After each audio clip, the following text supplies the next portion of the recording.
Little Hand says it's time to rock and roll. Bring the noise.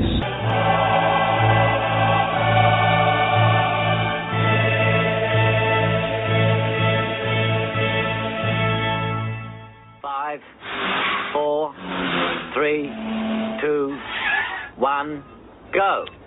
Good evening, folks, and welcome. I don't know if welcome's the right word. Thank you for joining us on this Etims podcast. It was going to be a welcome, but we'll come to certain issues later on.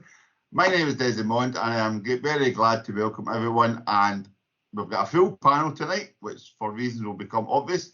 So I'm glad to welcome our man in the suburbs, Hector Bandido. Good evening, Hector. Good evening, guys. Thank you for joining, Hector. The man down the Tarrier carrier, former pilot, the man in Stoke, Ralph Malf. Good evening, Ralph. Evening, how you doing? You're looking very dapper on the video. The listeners can't see you with your lovely berry on, but thanks very much.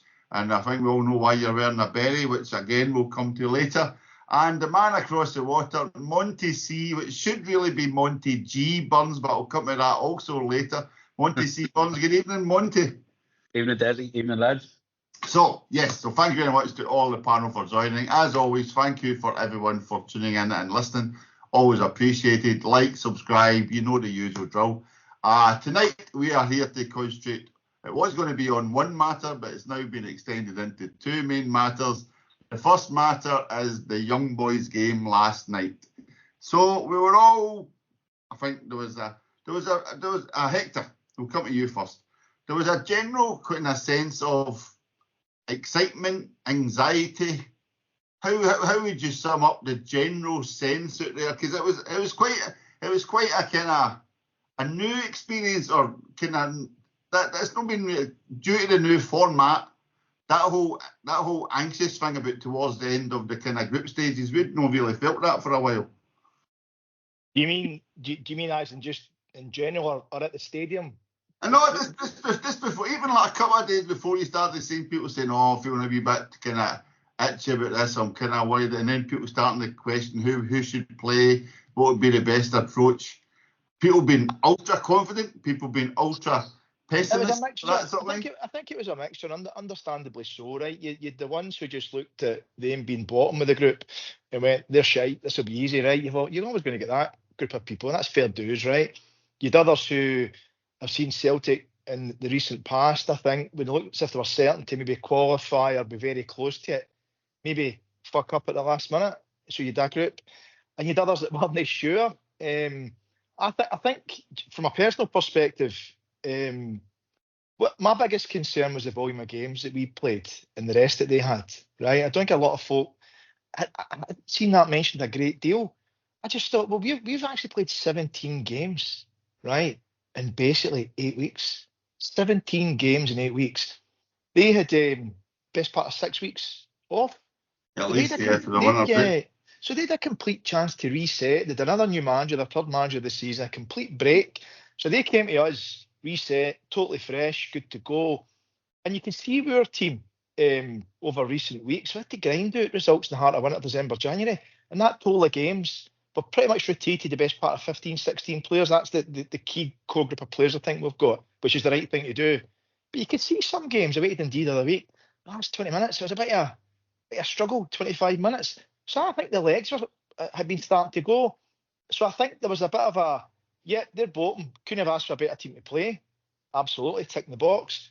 But two, we played a large volume of games. And I think there's always that wee fear that could be lasting 90, 95 plus minutes or so. And personal perspective, that's what I took getting into last night's game. And weirdly enough, which we'll probably come to, I think that probably was a large part of how last night went to a degree, but that was my own personal take on it. Yeah, no, I think it's very, very relevant. Ralph, you have resurrected, I'm glad to say you're now available to produce the Etims diary at www.etims.net on a regular basis, so thank you for that. You have been very much in the I'm no sure camp recently. No, but as Hector said, I think the whole backlog, and we don't have a winter break this year, so everything's been squeezed up with multiple international calendar entries, etc. So everything's been kind of really crushed, I think. So that could be a major contender. But you were a little bit trepidatious, there's a word of the day, going into this game? Don't worry about the game itself, but just the build up to it, Ralph. How did you see it? Simply because, like Hector says, we've had an awful lot of games. We've been trying this, we've been trying that, we've been looking at different setups, and we've had players out. Last night was the first time, the Kilmarnock game was the first time the three front line had played together. A lot of chances, missed a few, and you think, do you know what, they need to click quick. And we kind of did, but the runs were just badly timed. 3 goals straight away, cancelled, a missed penalty, and you think, you know what, we've seen this film before, and it's tiredness. It could be any number of factors. I have to say the crowd was fantastic last night. You would have thought maybe they'd have started getting on the back, but they didn't. We got a lucky goal, and it was, but we never. We jumped away. Well, sorry, no, exactly. Just let me come back, right? Which part of don't worry about the game itself, just talk about the build-up, did you not get there, Ralph? I'd get the heebie-jeebies all day. I had, and it's simply because we've been through this before. We've let ourselves down. We've had a bad decision go against us, and there was this thing that they're the weakest team in the group, but they've had a break, and you could see the kind of professional pride. They didn't want to finish on no points. Nobody does. Nobody wants to go through a campaign and be the laughing stock, the whipping boys, whatever you want to call them. And with the pressure off, there was always that chance that they would play the game of their life. Mm-hmm. And when the keeper started saving them, Jesus. Right. Well, rewind. This right. Okay, we'll move on. You're entering into the game again. We're not getting into that yet because I want to concentrate on the build-up of the game. So come to Monty. Monty, you're your finance expert, right? I'd raised it in our WhatsApp that Celtic are undergoing a major season book member initiative at the moment, looking to see how they can maximise their relationship with current season book holders. When I mentioned it to the guys in the group, Hector especially was very vocal in respect to the whole ticket access, allowing people to buy your ticket or use your ticket, etc. It's ticket swap scheme, these sort of things. The resale effect. Right, okay, exactly right. So my worry is, Monty, you being the business head here, my worry was Celtic become just basically another member of the football tourism world. Have you any experience, Monty, of people who just turn up for big games and get a ticket at the last minute? Monty G, glory hunting bastard Burns. Have you any experience of this, Monty? Well, my sort of structural approach to things like this, Desi, is to start with what you would think would be your sort of friendly inner circle, i.e. you shara fuckers who've yet to give me one ticket. And then after we've ruled that out... Let's rewind. Let's remember that Monty's the guy that says, here guys, any news on the tickets being released by the club 4 days after the club have released the tickets on open sale, let alone to season book holders. So you actually have to try and get us when it's topical, Monty. I know you're flying around the world, but you have to try and get us before the tickets go on sale.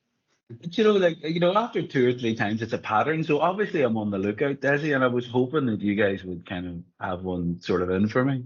So having exhausted all sort of local or friendlies, let's call them for lack of a better word, I started doing a few broadcasts to a couple of mates that are in supporters clubs, nothing going. And I'm in Scotland at the minute. I'm doing a bit of work not too far from Glasgow, so I'm there quite a bit.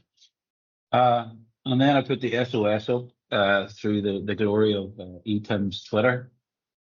And then I wasn't sure whether it was legit or not, but thankfully some gentleman, Russell, he had 2 spare tickets, which really annoyed me mate Snapo Tavo, who didn't want to take a chance and come over and not get a ticket. So the old fella had 2 tickets that I met underneath our stand last night. So let's just could you paint that scenario for the listeners, or for our 4 listeners, and again a big hello to the L4 listener group. Can you just paint that scenario? You're coming over from Ireland, you're approaching deepest, darkest Celtic Park, and you've been asked to meet a mysterious stranger. This let me give you some of the exchanges with a guy I've never met before, probably will never meet. And then you start to think, right? So, gentleman's name is Russell. Hi, Russell. Thanks a minute for sorting a ticket. I'm in town now. See you at the ground for 7. No problem. Here's my number. Sound as a pound. Don't rush. You know, this is me, literally. You hear anybody else wanting an extra one? No problem. Let me check. Mate doesn't want it. Sound. Don't rush to get there. I'll get there about 7:30. First flag goes up going, oh. Yeah, good man. My mate can't make it. I'll grab another pint. See you there. Next one. My bus is late. I'll get you onto the north stand. I'm going, oh, fuck no. So by this stage, I'm walking up the London Road. Okay, on the road, see you there. So how are you traveling? Just walking up. Okay, I'll see you in 10 minutes. But this bus is 15 minutes late. And now I'm thinking, oh, I've been stroked. I've fucking been done. And there was a little bit of back and forth, followed by, I'm here now. I'll be there in 10 minutes. And then the glorious.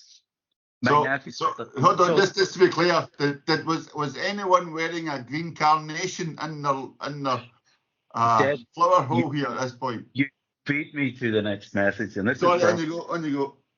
My nephew is at the wall, black tracksuit, green cap. I know. And sure enough, underneath fucking turnstiles 29 to 31, there was a young fella in a black tracksuit and a green cap. And I went over, and you know the way you're not quite sure, should I introduce myself as Monty C. Burns or Monty G. Burns, Glory Hunting Cunt, as you pointed out? So I just said Monty, and he laughed. He said, look, here's a ticket for you. Now, that's one of the glories of being a glory hunter and working out. But in the bar before that, I was talking to a few friends, and they were telling me about the season ticket scheme, which brings us back to your point, Desi. And I didn't realize just how it doesn't feel right. And Hector has made this point a few times in our discussions. Maybe they should have a resale scheme that's genuinely open to people on the list. Or maybe, as you said, maybe I should just be more organized, because they obviously have a waiting list for season books. But what I also learned, friend of a friend, 4 season books in the family, but they only take 2 Champions Leagues. And I'm going, well, I'll fucking take the other 2 off them. And that way I know that I've at least got tickets for the midweek games when I'm over with work. But it worked out, Desi. Delighted, obviously, and I know we're going to talk about the game, but I wouldn't want to be winging it up there like that again. But let me just make sure I got the gentleman. Russell Conway, just a big thank you to Russell Conway if he's listening. Yeah, well done, Russell. So that was good. So yeah, all's well that ends well. But yeah, I've written here, trigger happy CSC. Remember, he used to have the 2 big squirrels walking up and saying, red squirrel, grey squirrel, that kind of, as if they were spies. And just a lovely mental image of you walking up, shambling up to a young man in a green hat. Lovely, Monty. Right, so that brings us to the game itself. So, Hector, you were there, you and Monty were there, so we can get a first-hand experience of the atmosphere. Pre-game, Hector, you've got a lovely seat in the gods. I don't know how you get away up there. Yeah, lovely seat, as you know. No, it was good. Everyone's fairly positive energy, excitement. The away team, they brought a good support, maybe a couple of thousand, who were pretty vocal all game. Usual Celtic, it makes me smile. You know, a lot of the foreign teams, they'll go to a game maybe an hour or 2 hours before kick-off, right, and sing. Celtic fans have never been that. We're kind of stood up 10 minutes before kick-off. Even our ultras are kind of only there about 20 minutes before kick. You know what I mean? They must look. But that's at home. No, but right, sorry, but this like context. That's at home. But see, when you go away, like I mind when we went at Fenerbahce, it's like the buses that everyone should meet in the car park. This is like the coordinator, or so all the away fans have to be in an hour and a half before the game, then leave an hour and a half after the game. I mean, it's a bit shit, as in you kind of just wander up nice and easy as Our place was kind of quiet. I mean, the game's 8 o'clock, so 7:30. There's not really a lot. They're maybe singing. Then before you know it, now that 7:45 comes and suddenly the place is packed. Mm-hmm. Then the singing's really going and everything else. So I thought the build-up in stadium was positive. It was exciting.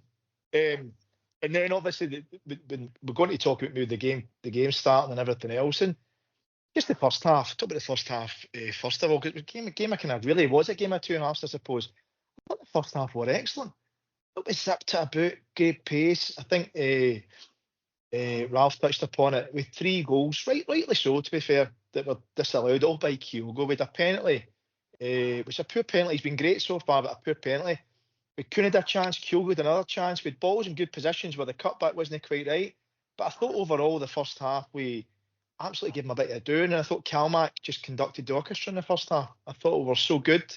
There was a feeling just on that though that if we'd have scored, see if we'd have went 1-0 up in that first 25 minutes or so, I think the feeling was this mob would collapse. I think we could go on and give them a good maybe 2-3, 4-0 doing. It's just they were hanging on with their fingertips at that point. But Yeah. I just felt as if we'd have scored that goal in that first 25 minutes or so, 30 minutes, I think we'd have been 2-3 up fairly quickly.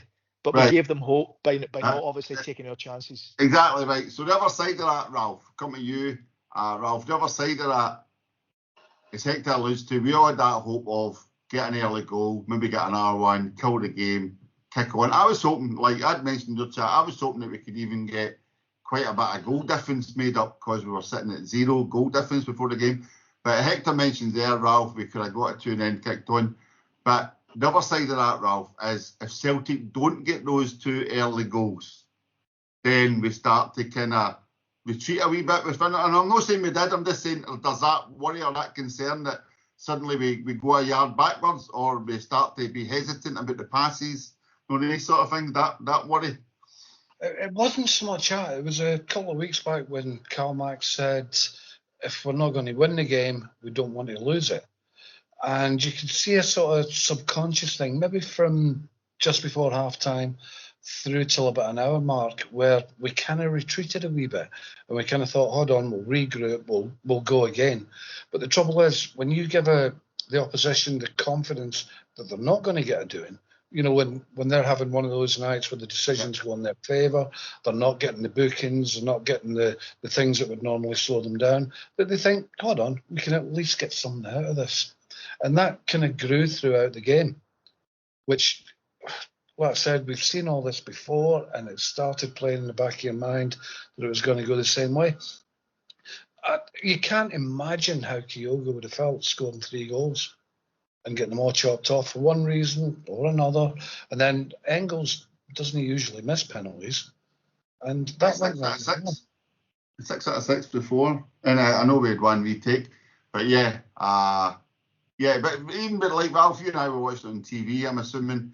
But before the game, you always talk about, and you talked about a long time ago about Fortress Parkhead. So that is quite a few clean sheets we've had now. Maybe they have started turning the heating off. Remember, like that we used to have all those, let's try and make it uncomfortable for them. But the start of the game, Ralph, when the camera pans the sides and you see the wee mascots, etc., a few of the times when that roar goes up, as Hector mentioned there, you see a few of the players kind of either looking, going, "What the fuck?" or smiling. Young boys, by the way, they were young, big boys. They were a big team. They seemed to be a big team. They were a big physical team, weren't they? They didn't seem phased, Ralph, as Hector mentioned. And they did have quality players. They've just not a good season. These things happen. Well, that was it. They did nothing to lose. They were out to enjoy themselves. And as the game went on, they kind of, I wouldn't say settled, but they kind of used to it. And obviously, towards the hour mark, the crowd's getting that wee bit quieter. Not critical, just that wee bit quieter. And you can sense the nervousness. If I can go back, just there's one thing that I did see today. It was on either the Facebook or the Twitter or whatever, and there's a wee boy called Joshua that runs over what you were talking about with the away fans in the corner, and he goes, he conducts them, and that's brilliant, and that's kind of what European away football is about, and that's the atmosphere that we had last night, and it was all very nice. But like you said, we must be doing something behind the doors to make it a wee bit more hostile. Uncomfortable. Yeah. For anyone that's not seen it, the young boys fans, I'm assuming Josh and his dad or the adult his way, because they're off the camera, but you see the wee boy and he's in the stand himself facing the young boys team, young boys fans who are in early, and the dad's going over, wave to them. But he's doing the whole whoa, and he jumps up and you go da, da, da, da, da, and it's like the whole young boys crowd says maybe a couple of thousand, and like that, the memory for that wee boy, I mean, like absolutely wonderful. And finally, I'm hoping Monty can come back online. He's showing us offline for a second because I want to know if he did Hector get. I want to know if. Or as Monty's back, Monty. So the big question everybody wants to know: did you get a half and half scarf?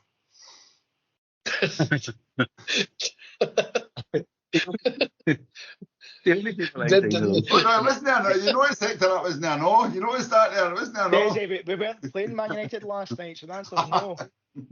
Man City. So, He's even worse at go for Man City. Oh, Liverpool, he's not too fussy about me. Tick old Ivy's boxes. Man City, Chelsea, Liverpool, and Man United. Right. So Monty, how did you enjoy the atmosphere? Kick off first half. I thought it was even noisier than the Bruges game, Desi, which was phenomenal. The fucking noise at the Champions League anthem and after they broke was just superb.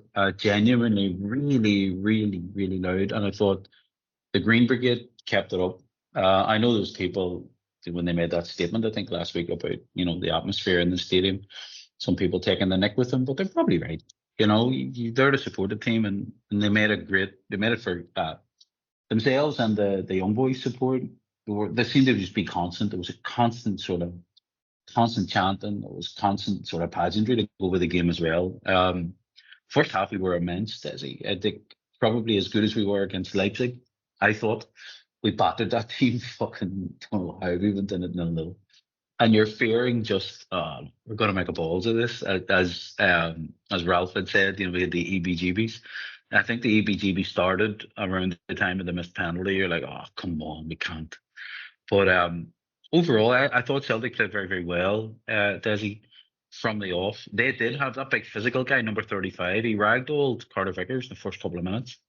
And you were thinking, fuck, this is going to be difficult. But as it went on, it was more, I think they were more a bit like fucking Jack Charlton's Ireland in the 90s, just long ball. Play off a big target man and hope that the other guys can do the run off them. So we were a much better team, Desi. But atmosphere-wise, superb. Genuinely, really, really enjoyable. I'm delighted I was able to go on. Did you manage? Sorry, just on the atmosphere and Monty's point, it was just one thing, because I will forget, but it was an important thing. Because we were all in the stadium, we'd all seen it. We got to about 60 minutes or so, they still hadn't done anything right. But you can tell our momentum, our tempo, our total control of the game had gone. We were so dominant in the first 45, but that wasn't the case. They weren't a better team, but it just became a kind of flatter game, and that happens. I was going to say a couple of things about the atmosphere, but one, our pace and tempo, it dipped, and I think just volume of games was the cause for that. 17 games and it's almost a game every third, fourth day for 2 months. Can't do it. But anyway. It got to about the 75th or 80th minute, maybe the 80th minute, not quite sure, close to that. And you know how there's that nervousness in the stadium. We all know, right? Is it going to be one of those nights? Speaking bum time. Is it going to be nothing each, or are they going to break up the part and score? Which obviously Michael made a couple of great saves, one after the other. But it was around about that 80th minute, 75th, 80th minute, and suddenly, and it happens now and again. It doesn't happen all the time. You get some European nights where suddenly the support just realises we've got to do a bit, add a bit more. And it came from the Green Brigade again. And it just, Celtic was going round the ground and everybody picked up on it. It wasn't just them. Everybody joined in. And it kept going and it kept going. And I think that was significant last night because the team was blowing at their arse. And it just gave them that wee bit extra motivation, that wee bit extra 10, 20% energy they needed. And it worked because the goal we got was actually, the pass was phenomenal. The run and the finish, okay, wee bit of luck, but although I would say that, couldn't have done a tap into an empty net if the defender missed it. Right, go back and watch it, and you'll see it again. But it was the keeper. But didn't panic. The keeper to the left back, the centre back. It was a beautiful goal. But that atmosphere, if you get a chance to go and do it against the 80th minute, and the stadium just rises for several minutes. And that was one of those special moments that I can't remember the last time that happened. It was great to be a part of it. It really was. Do you know what I think the trigger for it was as well? And I'd be interested, just in case I've got my synchronising wrong for that part of the game, because I recall that distinctly. I think it was Hatare had made a sprint across the pitch and almost fucking flung himself 2 feet first, just to block a pass going up the line. Yep, I remember that. It was full on Hector, and there was this fucking defiance almost that came from it. It was just this roar. You're absolutely right. And the point I was just, sorry for putting it on you, the point I was going to make on volume of games, Engels is clearly struggling to take that volume of intense play. Clearly, that amount of games it's just hitting him. Because you could see him just being literally this tiny fraction out, or just like like half a foot out with the accuracy of his pass. And just before he got took off, he attempted another pass which was intercepted. And he went down as if he was holding his calf or holding his foot. So there's clearly a huge volume of activities been put into their legs over the last sort of 2 weeks. And like that 17 game stat or whatever, it's just 17 games. Basically, it's been at 17 games in about 60 odd days, which is just mental. Yeah, so I think we had 10 compared to their one. I mean, right. So this we'll come to the goal now in a second, but this to bring it into the first half again, Hector, being a resident tactician. Two things I had to highlight to you. One, I think we need to make a salute to groundskeeper Willie for the impeccable condition of the channels, especially the left-hand side channels, for Celtic to play the ball in for Maeda to chase. That was a lovely tactic that they were using last night. And then Cal Mack, he was my man of the match in the first half, totally controlled that first half, but it was the driving forward he was doing. It wasn't just like taking it off the centre half and playing it back or sideways. It was turning and going. At one point, he had one of those lovely Cal Mack four-guy beating runs. But he'd kind of done that in the previous game also, Hector. So do we think we're getting a return to that Cal Mack rather than just the holding six, being careful? And I don't mean that negative. I just mean he'd kind of step back a little bit. It depends on how the game goes and the opponent you're playing. And so Rodgers has asked, because a while ago, it stood out. He was asked about Carmack early in the season. Remember, he scored about 7 goals so far, which is for him, I think he's most in a long time since he was a more attacking player. But he'd maybe scored 4 in the first 6 weeks. And I don't know who it was we beat. And he was asked after the game about Carl McGregor. And he said the difference in Carl's play is, rather than just play a pass, so say he's 40 yards out and plays a pass, but he's the last guy conducting the orchestra. What he says is that he follows the pass now. So he's moving on 15, 20 metres with it. But it'll depend on the opponent they're playing against. So if you're playing against, for example, an Atalanta away, I don't think he's going to follow the pass up to the opposition box, because what may happen is what happened in Dortmund. So I think it's a bit of you see how the game goes. You're a clever player. You can judge yourself whether you can take that risk and move on 20 metres, or if the opposition are that fucking shit hot in the break. Listen, common sense is you have to just sit a wee bit. So I think there's a mixture of both, really, on that one. Okay. I just seen a wee kind of tweak, as if it was like we need to have an argument. There's too much space between the holding midfield and the forward line. We need to actually start filling that in. Right, so that was, we go to half time. It'd been a great half. I'd tweeted, this keep calm, it'll come. And then, Ralph, we go into 15 minutes, no came yet. We're expecting the subs to come. Subs don't really. Bernardo came on and he was like one of the Bambi on ice for the first 5 minutes. The ball just seemed to bounce off him, one of the things. But in your diary of the day, Ralph, I noted your nice note of how we are not Brendan Rodgers, right? We assume get some done, lump it up, try for the best, hope for the old hoofball, whatever tactics, just get the ball in the net. Ralph, you explained it perfectly. Brendan Rodgers decides he needs to change a left back. So I couldn't figure it out at all. But then, because you're watching again, you're thinking about a game, and you think you can see what the problem is, but you can only see maybe a certain aspect of it. Remember, Rodgers will know who's not 100% fit. He'll know whose mind's not in the right place, etc. And I thought, right, we swapped to left backs and we brought Adam Ider on, who hasn't scored, what was that said, since he left school or something. No. So I actually thought, oh, Christ, that's that. And then you're watching the clock, 50, 60, 70, 80. And apart from, I think Cal Mack had a decent shot, a great save for the keeper again. And suddenly you're thinking, where's the goal going to come from? Because we'd get this thing now, we didn't want to lose the game. which would still give us a shout next time out.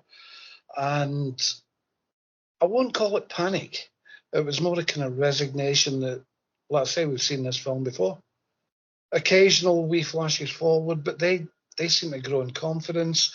They were doing fouls that they wouldn't have maybe done. They're not that bothered about getting bookings or suspensions, which obviously led to Maeda getting sent off and that kind of thing. But they played us a wee bit, and right. So then we get to 84 minutes, and the sector lose to the ball goes to our keeper, and our keeper looks up and finds the left back that we've brought in. The left back then finds Hatate, who does this sublime, I think, when you watch that again, the way he just shuffles his feet, and then he plays a perfect pass on 85 minutes with his weaker foot for Ida to run on it, and he doesn't panic, creates a chance, or takes a chance, creates a goal, Ralph. So you're Brendan Rodgers, you must be sitting going, I'm fucking clever, isn't I? I mean, that guy, his substitutions make that goal. Ida has done nothing right in 4 games because he's trying to make the position his own. And yet, in that instinctive run, he's floored the defender. You know, the guy that came in at his back. He's twisted. The guy's out of the game. He's got a shot off, which is all you can hope for. The keeper's made a great save, but it's went the wrong way. And, you know, for all the moaning I've done about Carter Vickers' own goal, it's kind of evened itself out with that one. Mm-hmm. Simple as that. And the boys in the back of the net, Ida his confidence should be 1,000% better this morning because the effort he's put in has got a result. Doesn't matter how it did. I said to a pal before the game, I said, I don't care if it's 7-0 or 1-0 and it comes off somebody's arse, as long as we get the result. And that was it. After that, of course, it's a panic, but that goal will do him the world of good. And there was the watching Chris Sutton. Mm-hmm. Being fed a ball from Paul McStay. Yeah, right. So, Monty, you are our business acumen, finance man, working in figures, ratios. Adam Eder, what must his matches to monumental moments be? The ratio. It isn't like an ordinary wee game, does it? It's got to be a monumental moment for Adam Eder. You'd wonder about that too, Desi. Is that part of his challenge on consistency? Because maybe he has to be completely fired up or completely in that higher pressure moment to perform. And I know we talked about him a couple of podcasts back that he'd drifted off a wee bit, and I was watching his body language in the warm up and he's kind of messing about. It was when Rodgers, I think, pulled him up around he needs to do more. And I think that could be it, Desi, because fuck me, the Scottish Cup winner. He had that Champions League goal. I think he had earlier Champions League goals in the campaign. You look at last season, you know, those last minute or really late goals that he got, which were hugely important in this one in the league. He is that type, but I just wonder, Desi, if it's an application thing. Is he maybe not as professionally tuned in for the lesser games, and maybe that's his downfall? Maybe that's why he's with us to learn. It's a lack of space because I was going to say a lot of teams we play in Scotland, you know, it's the low block. They pretty much have every single player camped outside their penalty box, and whereas you played last night, his goal, he had about 20-30 metres to run it behind. The Brat factor. Aye. How often do we get a chance to do that domestically where he can use his pace and his power to stretch his legs? And last night, that wouldn't have happened in the SPL unless we're beating a team 3-0, you know, and they've opened up a wee bit. Yeah. Aye. I'm just wondering whether that's maybe something to do with it. Yeah, but there's the anxiety of having to impress. No, like he's got a very small window, 15 minutes or 20 minutes to impress, and as Ralph says, trying to make the position of his own, which will come to soon. But so that's that added pressure to the pressure of having to go out and win a game when Celtic are not that. So it's a cherry on top. So it must be really hard. But I also get the impression he's one of the guys. He's clinical as long as he doesn't need to think too much about it. I mean, you'll get 2 seconds to run 10 yards and hit the ball towards the goal. I mean, that's it. He hit the target last night. The keeper had a great game. Yeah, so thing with good save, and then as you say, I mean, I don't know if a defender, but Kuhn's coming in to take it. I mean, so fair play. No one can complain about either no putting that away kind of thing. We've won last. You'll find somebody, Des. Oh, no doubt. But again, Monty, are you there? Yes, he's still there. Sorry. No. Just a wee quick moment. Just to highlight again, our latest last 10-minute saviour is now turned into be Liam Scales. Let's bring him on to save any aerial threat. Sure it up. Absolutely. Sure it up. Every squad needs day players you can depend on. Yeah, and you know when a team's going to go long, they're going to lump it. I'm surprised Rodgers hasn't tried 3 at the back with Scales and Trusty and Carter Vickers. Well, okay, we'll come to that. We'll come to that later because that's where Scales, I think, could really, really excel for us. I think on the left side of the 3 of those. I think he could actually give us a different dimension in our attacking play, especially when we take into account what Hector just alluded to there. SPL teams who sit with a low block just don't get out. We could really properly pin teams in, and also add that little bit of beef into the attack as well, where you've got 3 good, reasonably mobile centre halves there, and you can swap them in and out. But yeah, nice to have, as you said. He's a good option to bring on to shore it up, and he's obviously grown into. He's not uncomfortable in the way he might have looked in his breakthrough season with Celtic. He's arguably knocking on the door for a start, although we can talk about Trusty too. I thought Trusty was excellent last night. Aye, they showed some nice moments. Right, so Hector, but talking about moments, I had aired on Twitter yesterday before the game, yesterday morning. I just had one of those feelings that it was one of those games that Rio Hatate was going to turn up. I just had that feeling that this is going to be one of the ones. And by God, see when you watch the moments in that game, he's the only guy that could actually pull off like that pass to 5 minutes to go to the end after running about, as Monty alluded there, like chasing across the park to block a pass. Like heart and soul, Hector, but also the football mind to win the game. He's not just a guy that gets you through the game, he wins the game for you.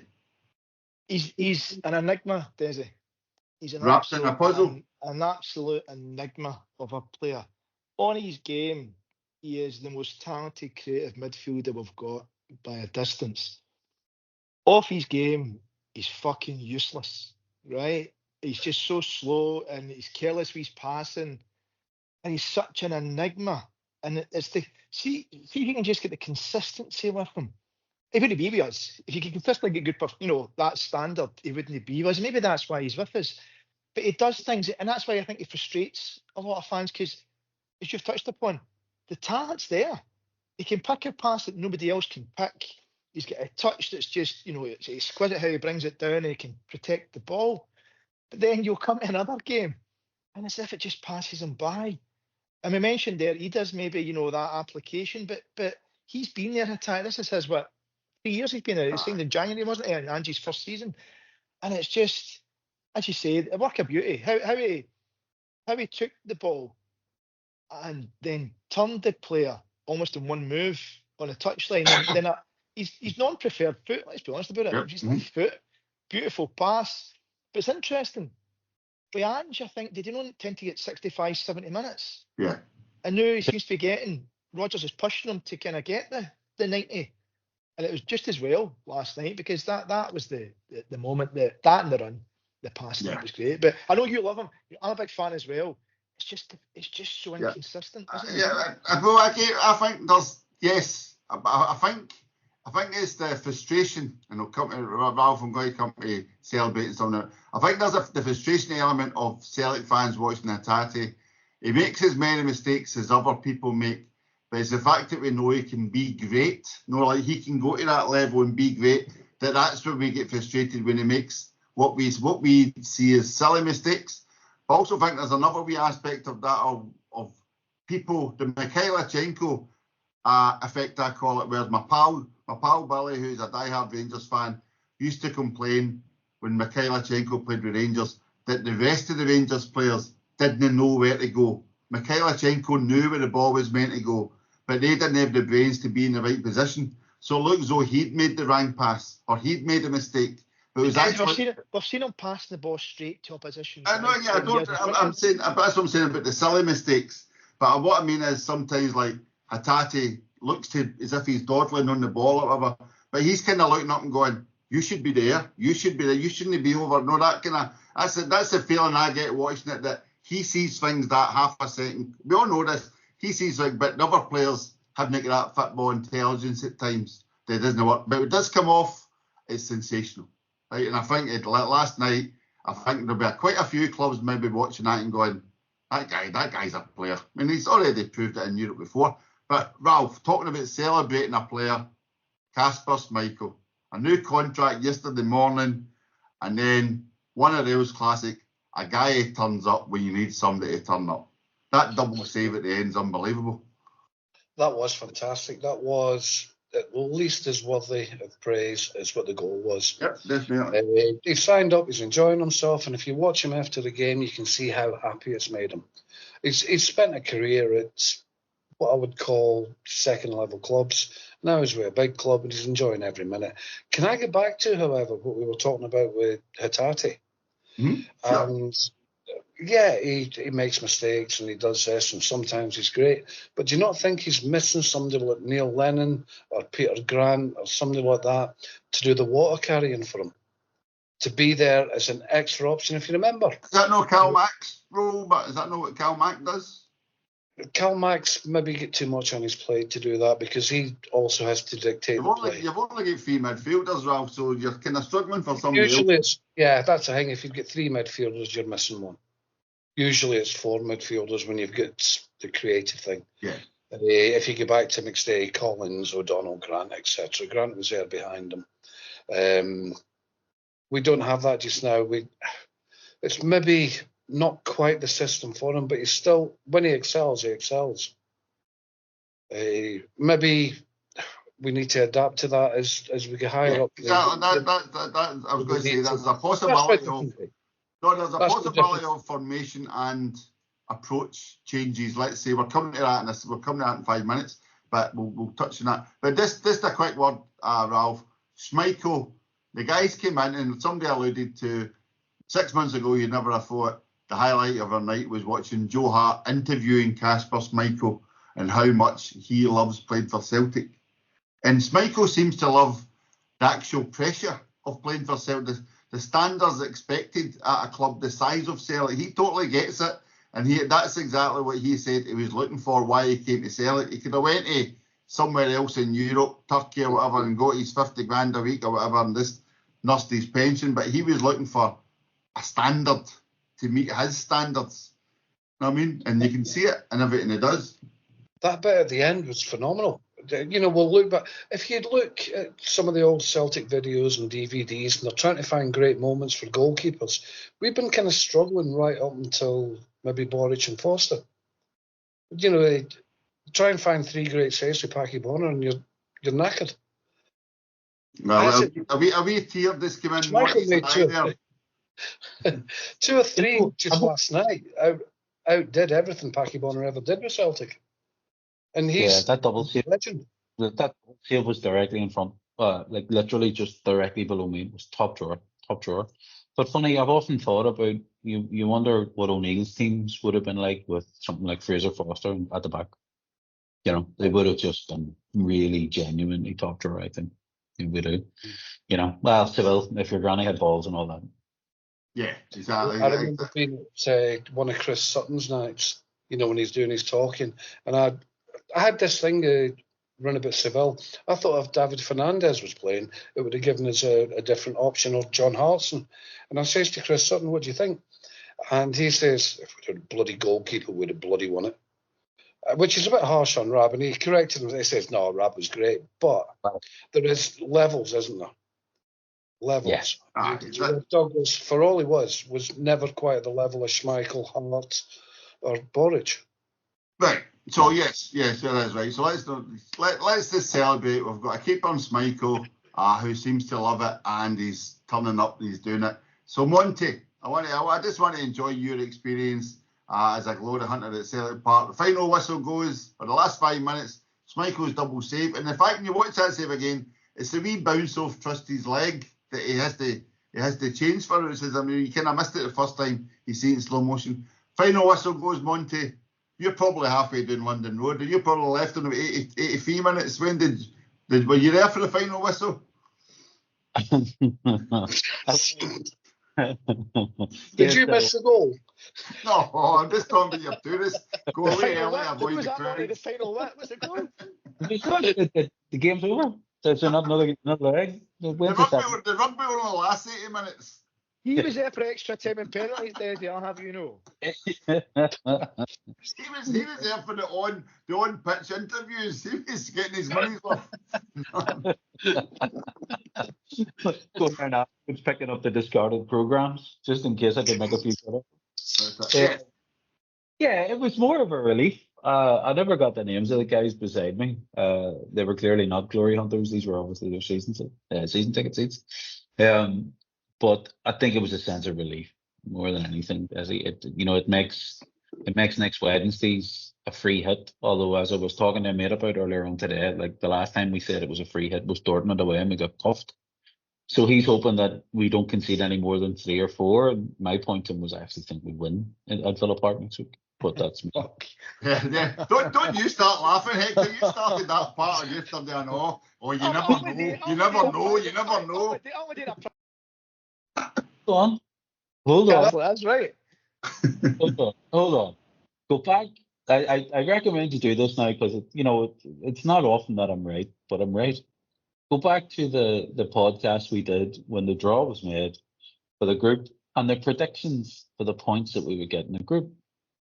And you'll find that myself and Hector Bandito are now neck and neck as regards final point standings, depending on the result in Villa Park. You, on the other hand, Desi, I think we were out at this stage, and Ralph.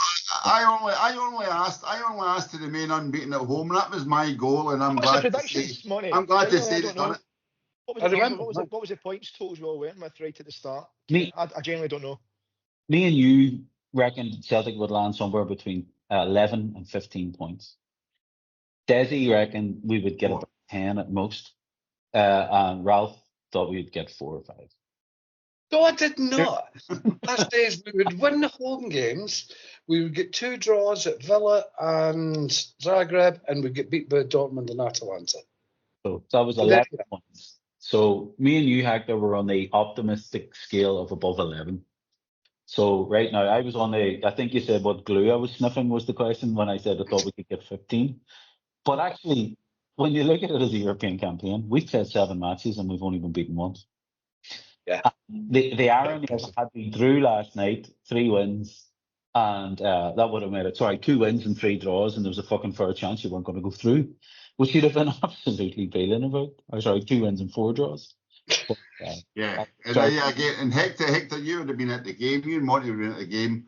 Ralph, I don't know about you, but a lot of people have alluded to this today on Twitter and elsewhere.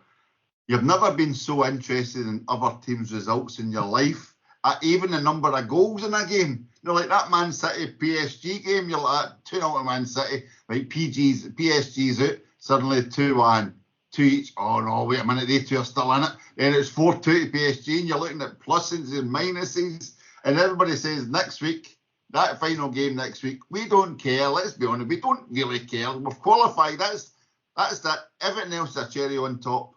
Hector, I'll come at you for this. Everything else is a cherry on top. But it's amazing how involved everybody is again now. This new format. I think more so. I think next week's going to be mental because every single game kicks off at the same time. Yeah. Next week, so in effect, we get 36 teams, 18 games all kicking off at 8 o'clock our time. And you're right, we're through, but let's not kid ourselves on. We're going to be seeing this updated table. As it stands. Aye. And then we're going to be going, right, so say we're, making this up, so say we were 17th, right? We could then play either 16th or 15th when the draw's made, or if we're 19th. So it's going to be like fucking up and down. So you're watching your own game, obviously, hoping your own team does really well. But at the same time, casting an eye on the updated table as it stands, it's going to be quite funny, weird funny next week, I think. Am I right also, Hector, in saying those positions are already predetermined? So literally the minute the final game finishes, you know who you're playing. No, you don't know who you've got. No, you don't know who you've got. You've got one or 2 teams you've got. Oh, one of 2 teams, yeah. So if you finish, my point was if you finish 16th, it's the first 8 of the first 8, they're through to the last 16. Then 9 to 15, is that right? 9 to 16? They're the next group of 8. So if you were 17th, you could either place 16th or 15th. So they'll do the draw, I think, on the Friday. So it's either one of two teams. One of two teams you're going to get, basically. Hector, Oh, basically, so it's not I thought it was predetermined. If you were 9th, you play 18th and so on and so forth.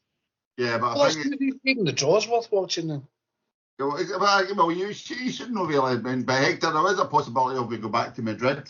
So we kind of get bored with these wee games, don't we? You know what I mean? Can I say so? Do you know what I think? Genuinely, at the game, we left the game last night, my youngest boy and me, and we were talking about that, and said, do you know what? I could see he's getting Dortmund.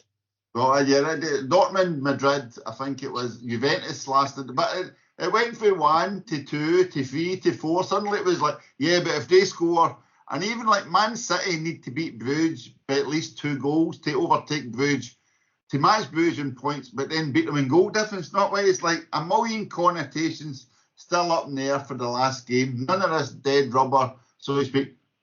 Some of us are going to Birmingham with a nice lightness on your shoulders of not having to worry. If you win, you win. If you score, you score. And if you get beat, well, it's not the end of the world. Does this not explain why, right? And I know we have one moments. We're football fans, right? We get caught up in it and we get excited, we get disappointed, but we get back to the game in Zagreb and the game with Bruges. And a wee bit, did we throw that one away in Zagreb? But 3 points, home to Bruges, it just shows you the importance of the 2 points, those draws. That's the difference. Because if we'd have went gung-ho and lost one of those games, right, rather than accept the point, then there's a good chance we beat. Now, it's just funny how, every point really counts, basically. Even a draw at the time, it'll feel great, but it counts. By the same token, if we'd have won those 2 games, we'd be sitting 5th now. Yeah, but exactly. That was never going to happen. Do you know what I mean? It's a great point. It's a consistency goal that we need to. So we're on one. We're not at least 1 step, maybe 2 steps. We just need to get the next step in the consistency ladder. That way, so we can go to places confident of at least a draw, and then you kick on there. Ralph, Birmingham next week, Aston Villa. You're our resident England correspondent. We're going there without Dyson Maeda after he get pissed off with getting fucking booted up and down the park last night and kneed in the back. So he gets sent off. Do you think it's just because he didn't want to go to Birmingham? I cannot blame anybody for not wanting to go anywhere near Birmingham for any reason, unless they're maybe picking up the lottery winnings. And even that, I'd probably send somebody else to get it. However, having said that, you put something out on the Twitter earlier on looking for, decent places around there. There is the Black Country CSC, which is in Birmingham, and it's a phenomenal club. I watched a Rangers game down there, and it was great atmosphere, great people. If somebody can remind me where it is. You're the guy that was there. If somebody can remind you where it is. Yeah, well, I didn't drive, did I? I got the train. We just got off at the station and got a taxi there, but it was fantastic. The Wolverhampton club, exactly the same. Like the Granite Club? Yeah. Where it's built for Celtic fans. That's the same thing. There's events booked, Desi, next week. There's a few. Yeah, there's a few big few. And again, Monty probably organised them, let's be honest. I remember the days Monty used to organise parties in the park in Seville and stuff. So he probably helped organise it. Right, so we are through. I'm just wary of time, so apologies. We were only meant to take the maximum half an hour on last night's game, but we're now there looking forward to next week, right? So Monty, I'm going to come to you. I don't know when news would have filtered through to you, so apologies if this question is not the most relevant to you. But last night's game, final whistle goes, everybody's happy, we've all went through Magic, we're looking at possible connotations. Here we go next week, looking forward to the draw. And then 1 hour later, a storm warning comes, right? And I'm not talking about storm Eowyn, I'm talking about the news that suddenly gets popped up with Get France Football. Kyogo heads to Rennes. Is that not the most Celtic fucking thing you've ever heard in your life? 1 hour after qualifying for the knockout round, by the way, your superstar, iconic striker is away for €10 million. Yeah. My initial thought straight after that was the Emperor is dead. Long live the Emperor. Fucking grubby hands of a chairman all over it. Oh, dirty bastard. Get your fucking bad news out at the peak point of good news. Bury it if you can. So, yeah. But you know, in every conversation I've had, and I flicked on the stats earlier as well, my younger brother was like, what the fuck, what's going on? And someone had put up the stats inside the SPFL, Agent Scotland on Twitter. And when you look at his stats, it's clear that the system under Rodgers doesn't really reflect. He's still got phenomenal returns, does he? But when you look at him under Ange and you look at him under Rodgers, he just needs a different system. He's 30. He wants to play in a different league. He's been brilliant for us. You know, he goes with all the best wishes, but the fucking sneakiness of dripping it out last night just feels grubby, doesn't it? Yeah, Ralph has got a finger up. I like that. On you go. Do you know? Hector's also got a finger up. Oh, I say. But do you not remember a couple of weeks back where Ronnie Dyler over at Atalanta said that they just signed Kyogo Furuhashi? And I thought, wait, now that's not a mistake.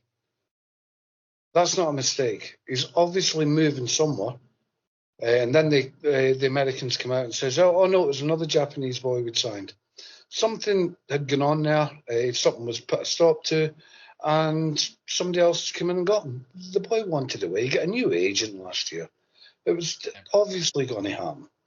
For whatever reason, he's 30-year-old. He's got his last big contract, which if you look at Brendan Rodgers talking about footballers, they always aim towards that big contract that puts you up for life.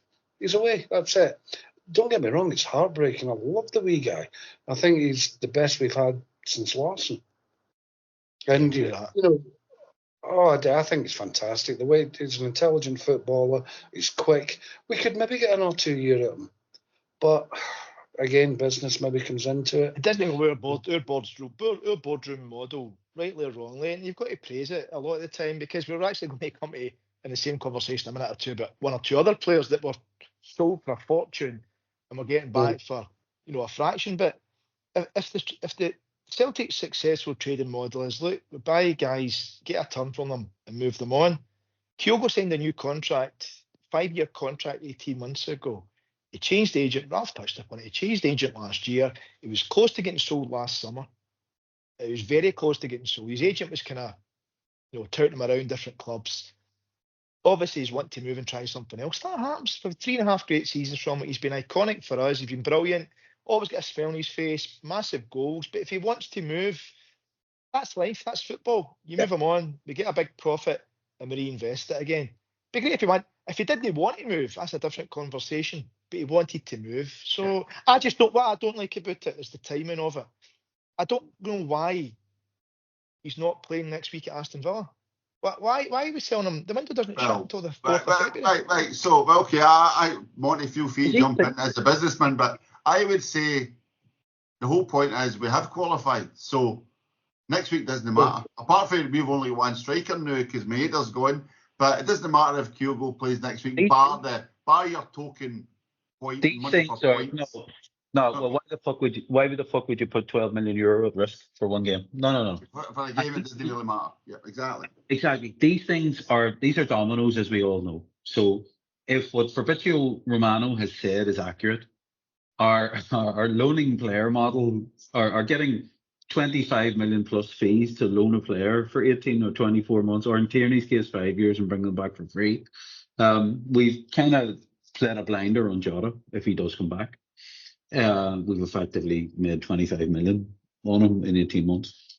That is good trading.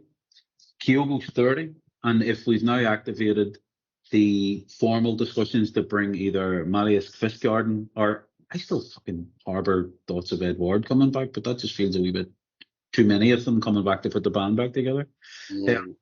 We'll get another striker before the 31st, Desi. So I suspect once we had qualified, that was the wee man gone. You know, if we had to go into next week in the hope of qualifying, he'd have been playing next week. Right. Okay. Right. Let's a wee step back. Hector. Yep. I mean, like as you mentioned there, right? So again, players getting older. Big money wages, potential last contract. I mean, should we really be getting Greg Taylor sorted now that we've been warned with this Kyogo affair? You can stand up for Greg Taylor, mate. I'm more than happy to get the place. Skipping over that joke, right? So again, right, so Kyogo, I think it's the modern football world, right? And I think the fact that Monty alluded there, the stats were unbelievable. Let me this for anybody who's not familiar. 165 games and 85 goals, game-winning goals 30, cup final. It's the Chris Boyd factor. I mentioned this the other day. Somebody mentioned something about Kyogo's ratio compared to somebody else. And I went, it's the Chris Boyd factor. Chris Boyd, I scored more goals than Larson, but you never scored any important goals, did you, Chris? You know what I mean? Like Kyogo, cup final goals, 5. I mean, like 5 goals in cup finals. Derby goals, Hector, 8. European goals, 8. Assists, 18. I mean, like, it was a perfect modern football. I'm still surprised. I think a lot of us are maybe surprised that Ange never tried to take him to Spurs, given the fact. I mean, like, I still think he maybe have tried to take him. But modern football that takes, if we can get a really good return to reinvest a guy who's going to be 30, who deserves another contract somewhere else on big money, and it also helps his international career for Japan, because he was kind of getting lost over. That's not the issue. So Hector, right? No, right. So this. Sorry. So no, sorry, Monty. Right. Okay. I was going to say, what was his goal stats again? How many games? 165 games and 85 goals. The longest, the average minutes in between goals was 126. So you didn't even need to wait 2 games for him to score for you. I was going to say, that's like a goal every 2 games at Celtic Park, isn't it? Yes, well, roughly, I so 85 goals in 165 games. It's good to know. I'm in similar company, which is always good to know. It's good. Yeah, exactly. If you play the Celtic Park, that's good to know. If in case 54 of them were under Postecoglou. Sorry, Ralph? I think 54 of them were scored under Ange's system, and the other 31 were under Brendan. So he obviously preferred working there, and it's like anybody else. If you're working somewhere where you don't like the system or whatever, you move on. Right. So Hector, so that's what I was coming to. Right. So Hector, Monty alluded to that his stats were better under Ange, but again, he was a younger, fitter player playing a different system.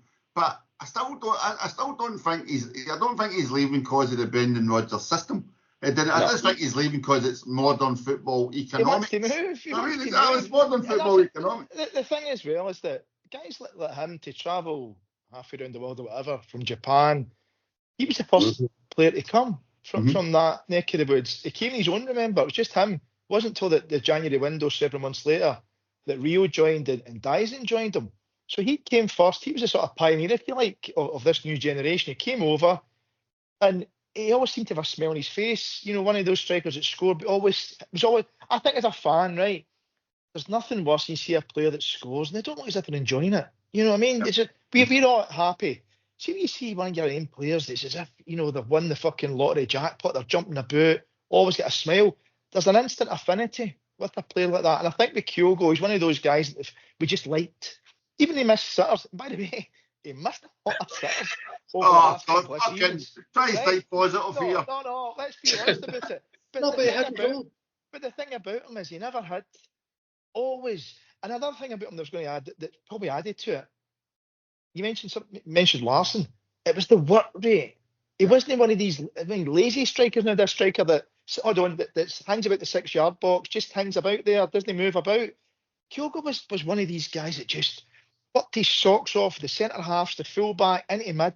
So I think you've got a player who's not only scores goals, but works their absolute fucking arse off for the team.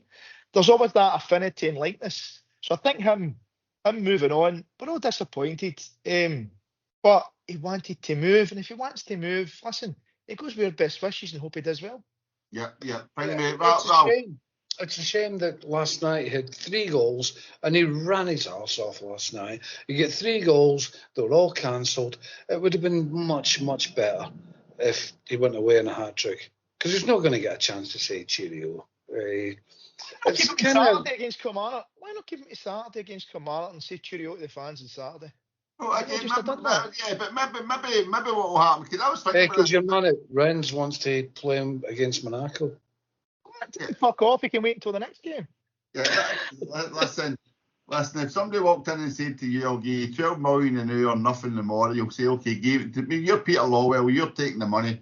And that's this, and maybe he'll come back next year during the French winter break to do the Paradise Windfall. So that's the romance of the football fan. Oh, it'd be nice to wave cheerio to him. I mean, the harsh economic reality is he's the money, and we'll put him on a plane, and he'll be there. Because again, like the first thing you turned on Twitter, you turned on any social media today, there's a private plane booked from Glasgow to Rennes, and then within a few years, Kyogo is turned up in Rennes. I mean, like, it must be hell being a journalist these days, because you've not got a chance. Social media will beat you every time. Yeah. I remember when Larson went away, the last game, and we're all stood up and above the Green Brigade. We've all got our sunglasses on. It was a kind of, you're not crying, I am. And Moravcik's last game, the big 25 over there. And yeah, they become a part of your life. They become a part of everything you are because, your club's the one thing that stays with you all your life. Right. And you're sad to see them go. That's it. Right. So that's a good point, right? I remember even I was at the Legends game after, I think, whatever, we'd won the cup or whatever, and Izagiri was in getting all his photos taken with all the fans and all that. But that brings us to Monty. I was literally said to my wife, asked me to get up to do a podcast around another one. I'd done one with Bobby Bluebell the other day. And I went, yeah, it's not every day Kyogo leaves. And she said to me, Monty, are you all right? And I went, aye, one hero goes in, one hero goes out the door. No, I went, one hero goes out the door, another hero comes in the door. So, Monty, Ren signed Kyogo, and Ren opened the door to let Jota leave. Is that one hero goes out the door and another hero returns in the door? Potentially. No confirmed yet, but it's looking like that could be in negotiations. And if that's the case, again, the trading model, investment in assets, the age profile, all the boxes are ticked, Desi. And I think, if you look at it then, Palma's obviously going to move on in this window. So are you getting an upgrade on Palma with Jota? Absolutely. If you look at your bank of wingers then, with Forrest being injured at the minute, you're looking then at Maeda, Kuhn, Yang, and Jota. That's not fucking bad. It's not really, is it? It's interchangeable as well. And if you're Adam Ida, or if Marius Quistgarden is the replacement striker, or dare I say Daniel Cummings if he gets a chance. Oh, John Joe Kenny, come on, stand up. No, Johnny Kenny, not John Joe Kenny. He's the guy that Stouts guy, right back. Johnny Kenny, what about him? It's a shame he never made the command-up game. You gotta be thinking though, if you're one of those boys, Jesus, if I get a fucking run here, I'm gonna do damage, like with the service you're gonna get. And I think Jota would probably suit Ida's game better. If you think about, Jota could always just get that extra yard and whip an early ball in, which suited Kyogo brilliantly. But I thought Jota's crossing accuracy with the other three that I just mentioned, I think Jota's probably got the best crossing accuracy out of the four. So that's a good. Jota was a less what you would call selfish player than what maybe Nicholas Kuhn is, which maybe helped Kyogo out a wee bit. But the thing is, as well, you need to remember, Maeda's a striker. We play him wide, but for Japan, he's a striker, and he's got 15 goals this season. Having said that, Kuhn's got 16.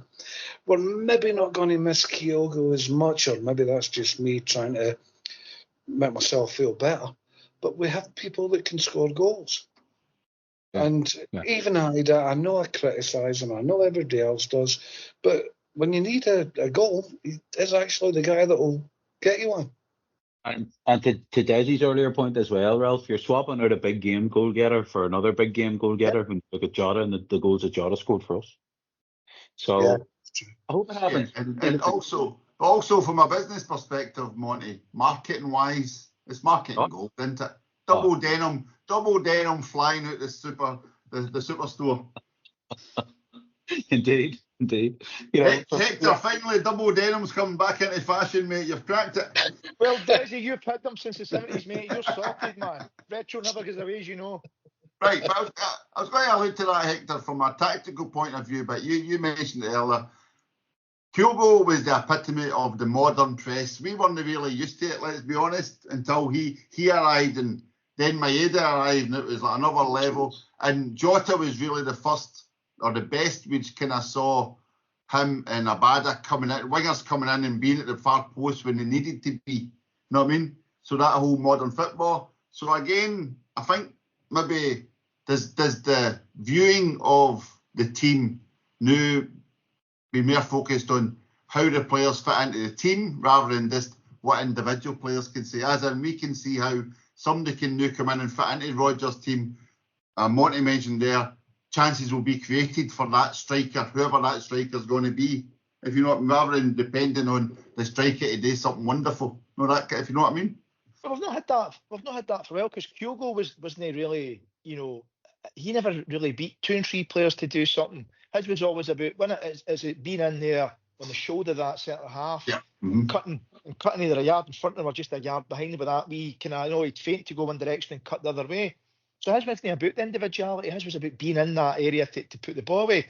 I just think it's great news with Jota coming back. Number one, he's a big improvement, and two, our thing is when either Dyson's not available or Nicholas Kuhn's not available, there's a big drop off in the quality.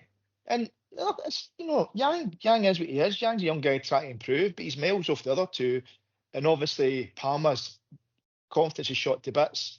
There's a good player there, but it's unfortunate for us, it's not going to happen with us. But Jota means you're going to have 3 players of a cracking ability.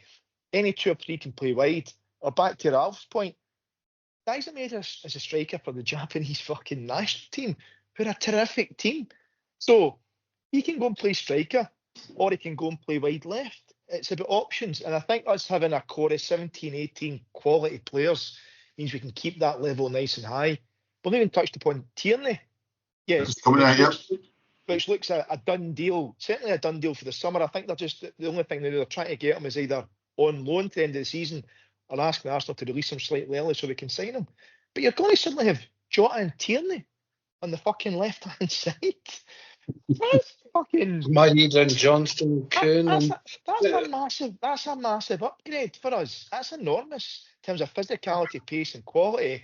Your point there, Rich, is that with Johnson and Kuhn the other side, fucking, that is big.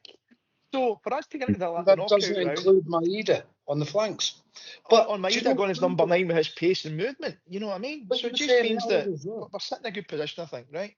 What you were saying earlier about going with 3 at the back, you have Maeda, Kuhn, and Jota that can play as wing backs because they all track back.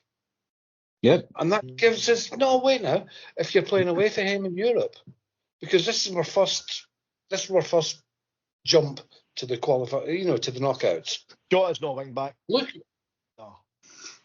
Oh no, I need to track back, otherwise he'll be sent away to the Middle East again. Nah, 4-3-3. Right, he's a winger. Right, talking about Tierney, but Ralph, think about the options. Ralph, I was wanting to get your input here, talking about Tierney, especially in the diary. You've reflected over the years on various things behind the scenes at Celtic. Jota and Tierney coming back. Ralph, does this show how poor the Celtic scouting setup is? No, it doesn't. It shows that we can send people away to learn a different way of playing, to work under different systems and different cultures, and get them back for a fraction of the money. I said a fraction of the money just in case there's a wee red triangle comes on the corner.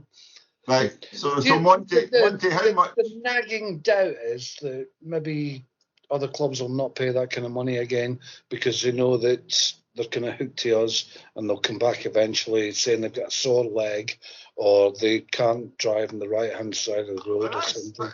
But again, you've already got an example of precedent there. You're selling Kyogo, who's 30 for £10 million, which is no cheap deal. You're still getting quality there. You get Matt O'Reilly away there for 25 million, so you can't complain. So my question is, Monty, when can we expect Giakoumakis to return? Is that going to be in the next few days, or is that going to be the end of the window? We didn't get enough. We didn't get enough for him when he left for him to come back. It had Fair to be enough. 20. Abada, what about Abada? Is the political timing right for Abada to come back yet? Absolutely not. Never. Never forget, never forgive. Right, before I forget, Hector, I'd just like to pay tribute to the classic Ryan Clark Kent's tweet back in the day when Kyogo was coming. Ryan Clark Kent mentioned on Twitter, just putting it out there, their new Japanese player joining the SPFL is 5'7" and under 10 stone. What could possibly go wrong? Could that be the worst tweet you've ever heard, Hector? 1-0 to who? Hold on. Man United. Monty's second team. Monty's bounced about his living room now, but I hope he's bounced about you. But what else he might be doing there? Right, yeah. It's been disallowed. Classic VAR. What was So the yeah, question? What was the Ryan question, Clark Desi? Kent, is it the best tweet you've ever heard? Who's he?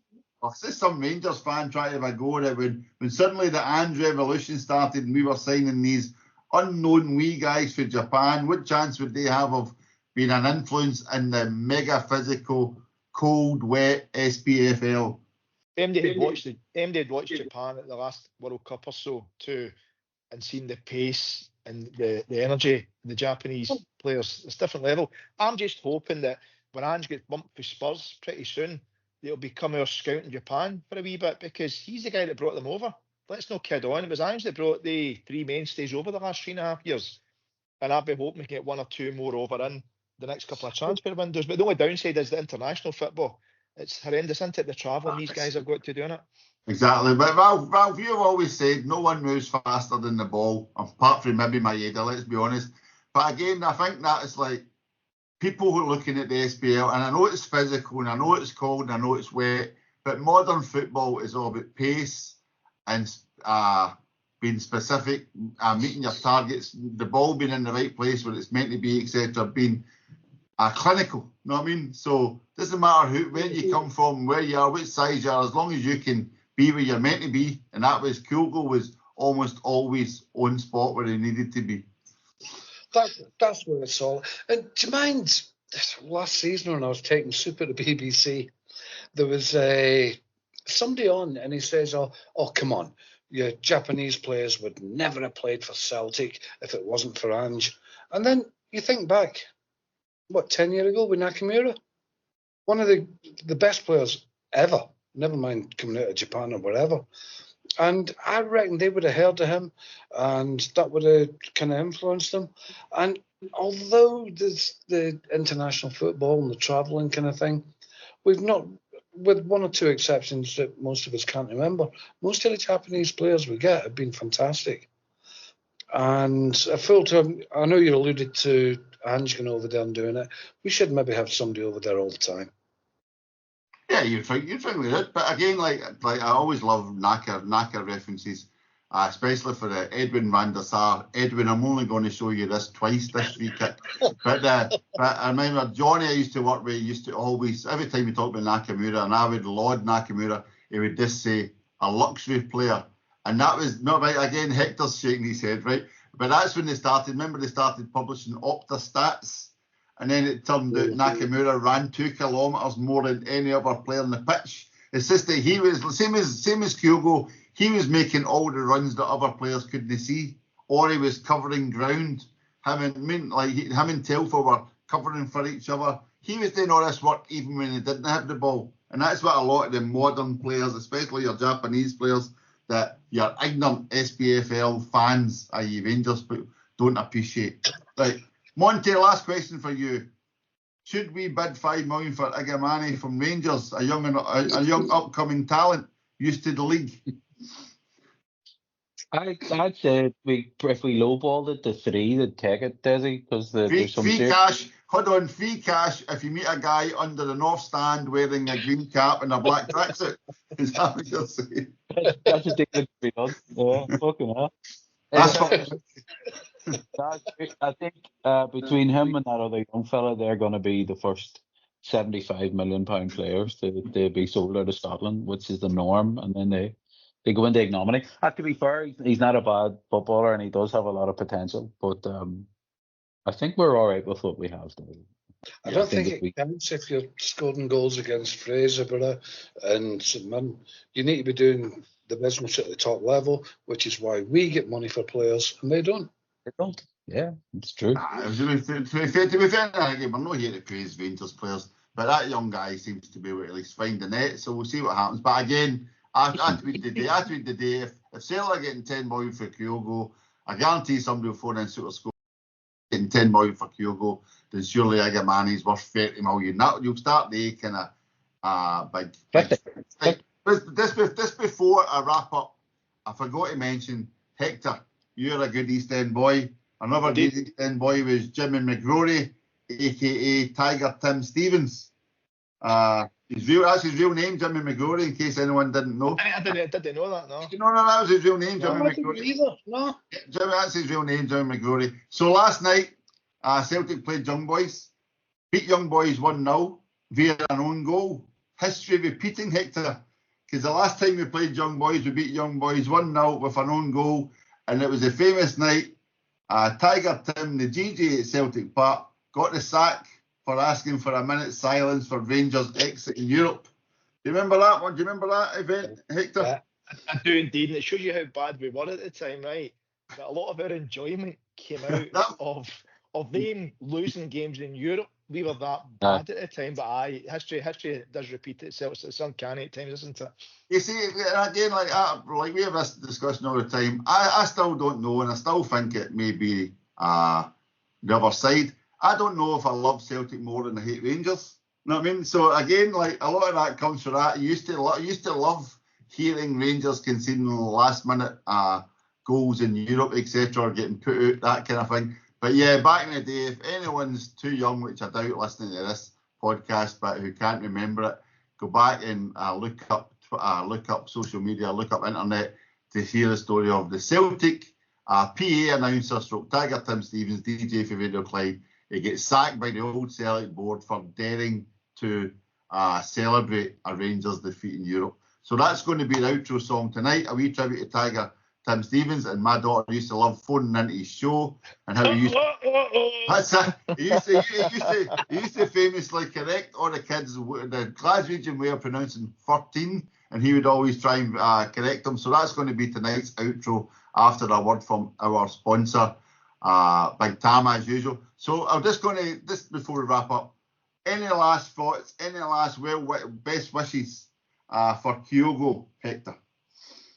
I think we've covered it fairly well. 3.5 years with him, he was been fantastic.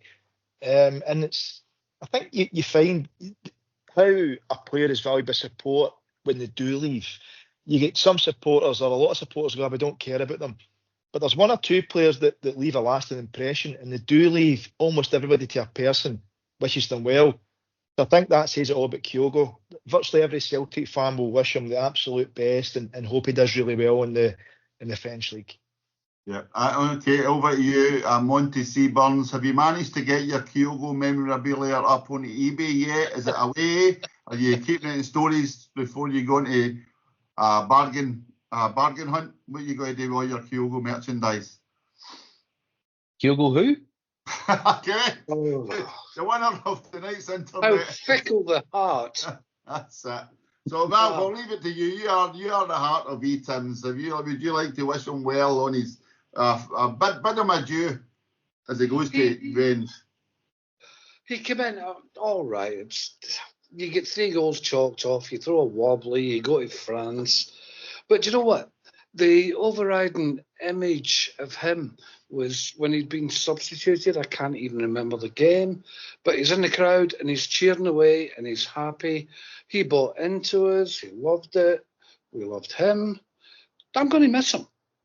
It's actually, for me, it's worse than, I'm a wee bit older than you. It's worse when Dalglish went away because we knew he was staying the extra year. It's worse than when Lawson went away. Because we knew he would. No, it's for me. Because we knew he was away a year ahead. This one is kind of, whoa, look, we're up there. We've qualified for something we've not qualified for a long time. He's a guy that would have been the spearhead. if we were going to make a serious assault. But he's away overnight. Yeah, exactly. I think there is a wee bit. There is a shock element. Difference. And when Charlie Nicholas were same thing, I'm roughly the same age as Nicholas. It was kind of, you should have stayed with us. You could have been a contender. But with Kyogo, he came from halfway around the world because a guy he met over there says, "Come on, I'm there. Come with me." He obviously enjoyed it. He was a big game player. And it's like last night, after watching the game, at the end of the game, my door banged. And It was Maeda. Maeda ran down for London Road. The door was banging, and a neighbour says, "Thank fuck for what?" And that was just the result of me saying thank fuck for that. Kyogo was a big part of everything we've been for the last 3 years. And we're going to miss him. Yeah. Doesn't matter who comes in, doesn't matter who takes the place, we're going to miss him. I think the strange element of this is he's a first 11. He's probably like the second name on the or third name on the team sheet after Cal Mack and Schmeichel. You know what I mean? So it's quite unusual that we're kind of going, well, but it is what it is. We are modern football. It is what it is. So we'll play a wee Tiger Tim tribute out. We wish Kyogo all the very best. He's actually going to Rennes. I went to university in Rennes, so I might even see if I've got any old contacts that you can get as kind of access, Hector, because you and I do like a European trip. And then Monty, if you want to tag along, we'll try and get you a ticket. We know you like it. We know you like a last minute. In the home end. Of course. Thanks. Of course. So that's it. So very best wishes to Kyogo on his travels into France. He certainly deserves it. Goes away with all our best wishes, and many thanks for wonderful memories. He was a great Celtic player. Really looking forward to seeing how he gets on, and now we're looking forward to see who the next hero is going to be. I mean, we're going to have a new hero by the end of this season, one way or the other. So it'll be interesting to see who it will be. All right. We've got our hero. Dyson Maeda's his name. We've got Never forget, Desi. Do you know, Hector? You just, I did actually mean to allude to something similar to that day, as in, I think that's maybe actually helped numb the pain a wee bit, because Maeda and Kuhn have stepped up so much in profile, not just in performance, but in profile. Like Maeda's kind of seen no longer as that guy who makes mistakes. He's seen as that kind of guy that wins games for you. So again, that's a very good point. We do have ready-made heroes standing maybe just a wee bit below Kyogo in the iconic stakes, but ready to step up. And Dyson would never leave us, Desi. Dyson would never He's here for life. I guarantee you. Right, so set your watches, folks. It's currently 23:01:2025 at 20:35 when we're recording this. By the end of the window, Maeda and Hatate will fucked off, and Hector will be in tears rocking back and forth. Greg Taylor will still be there. Hector will be rocking back and forth. Oh, God. Right. Tierney will be injured, but he'll still sign. Right. So that's us. So thank you very much to everyone for listening. Please like, subscribe as usual. It's really appreciated. Please try your best. Check out the recent podcast with Bobby Bluebell. Some great Celtic stories. Golfing with Dennis Hopper. You're not going to get that in many other Celtic podcasts.